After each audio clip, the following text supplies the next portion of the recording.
başlar. Uludağ'dan.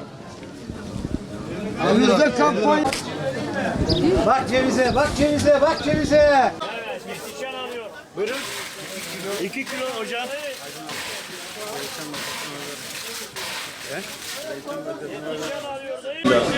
Vallahi şu an güzel maşallah. Cevizlerimiz güzel, müşterimiz de güzel. Ceviz de uygun satıyoruz. Bol. 10 numara işler şu an. Çok güzel. Şu an için çok güzel. Baklavalık için ceviz 10 numara. İnce kabuk süper. Fiyatlar geçen yıla göre daha ucuz. Geçen yıl 80-100 liraydı. Bu sene 60 lira. 10 numara ceviz. Bir haftadan beri dolu.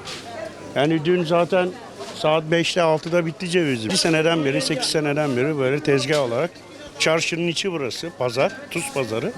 Burada halka hizmet ediyoruz ya. Çok iyi yani bence. Yani öyle para yükseldi falan filan herkes de rahat. Yani normal Türkiye'de her yerde enflasyon yüksek. Türkiye gene çok iyi bir şekilde. Bayram öncesi işler biraz hızlı. Fiyatlar stabil. Özellikle ceviz konusunu soruyorsan ceviz geçen sene göre fiyat düşük. Geçen sene 80 liralardan 100 liradan sattığımız ceviz bu sene 60-65 lira. Tabii ona göre müşterinin rağbeti ona göre fazla oluyor.